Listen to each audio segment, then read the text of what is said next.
கல்யாண வீட்டு சேனக்கிழங்கு கட்லெட். ஃப்ரெண்ட்ஸ், இந்த சேனக்கிழங்கு கட்லெட்டு செய்கிறதுக்கு நம்ம சேனக்கிழங்கை தோலெல்லாம் நீக்கிட்டு இந்த மாதிரி கொஞ்சம் பெரிய பெரிய சைஸ் அளவுக்கு கட் பண்ணிக்கலாங்க. யூனிஃபார்மாக கட் பண்ணால் நல்லா இருந்திருக்கும். ஆனால் நம்மளால் அது சின்ன கிழங்கானனால இந்த மாதிரி தான் வந்தது. இதை கட் பண்ணிட்டோம்.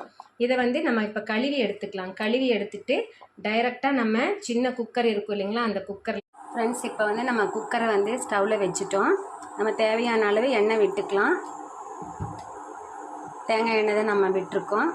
இப்போ இதில் நம்ம ஜிஞ்சர் கார்லிக் பேஸ்ட்டை அப்படியே போட போகிறோங்க ஃப்ரெண்ட்ஸ். 1 ஸ்பூன் அளவுக்கு. நம்ம ஏற்கனவே மீல் ப்ரெப்பில் செய்து வச்சுருந்தோம் இல்லைங்களா, அந்த ஜிஞ்சர் கார்லிக் பேஸ்ட்டு தான் நம்ம இதில் போட்டுக்கலாம். ஸ்டவ்வை கம்மி பண்ணிக்குவோம். இது போட்ட உடனே நம்மளுக்கு வாசனை வந்துடுச்சு பார்த்தீங்களா. இது கொஞ்சம் நல்லா அந்த வாசனை வந்த உடனே இதில் கறிவேப்பிலையை மட்டும் ஒரு கொத்து நான் போட போகிறேன். இதை ஒரு 2 இனுங்கு கறிவேப்பிலையை நம்ம போட்டாச்சுங்க ஃப்ரெண்ட்ஸ். நல்ல வாசனை வர்ற அளவுக்கு இதெல்லாம் வெந்துடட்டும்.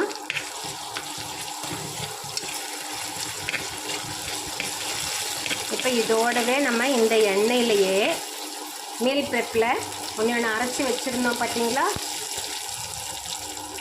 அதாவது குழம்புக்கு மல்டி பர்பஸ் கிரேவி செய்கிறதுக்குன்னு சொல்லிட்டு அந்த பேஸ்ட் நம்ம 1 ஸ்பூன், ஒரு 1.5 ஸ்பூன் கூட போட்டுக்கலாம். போட்டுட்டு அதையுமே இதில் வதக்கி விட்டுக்கலாம். ஏன்னா இந்த பேஸ்ட்டு செய்கிறதுல நம்ம எல்லா ஸ்பைசஸும் போட்டிருந்தோம்.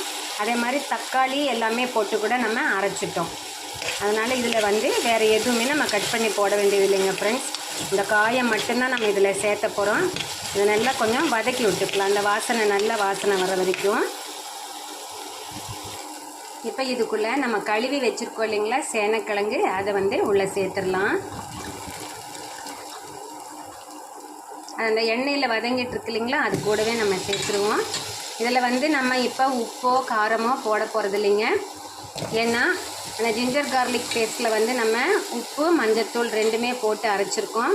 அதனால் நம்ம உப்பு இது குக் பண்ணி முடிச்சதுக்கப்புறமா கடைசியில் டேஸ்ட் பண்ணி பார்த்துட்டு நம்ம கொஞ்சம் சேர்த்துட்டா போதும். அதே மாதிரி காரம் இப்போ நம்ம சேர்த்த வேண்டியது கிடையாதுங்க.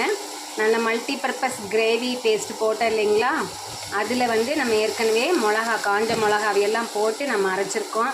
குறுமிளகு அதெல்லாமே போட்டு அரைச்சிருக்கோம். அதனால் இப்போதைக்கு நம்ம உப்போ காரமோ எதுவும் போட வேண்டியது இல்லைங்க. இதை நல்லா வதக்கி கொடுத்துட்டு நம்ம தண்ணியை மட்டும் தெளித்து குக்கரை க்ளோஸ் பண்ணி வச்சுக்கலாங்க.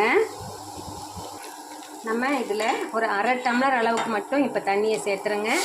அப்புறம் குக்கரை இதை கலக்கி கொடுத்து குக்கர் மூடி வச்சு ஒரு 2 3 விசில் விட்டேன். இந்த மாதிரி வந்திருக்கு. இதை நான் மிக்ஸ் பண்ணிவிட்டு இப்போ உங்களுக்கு காமிக்கிறேன்.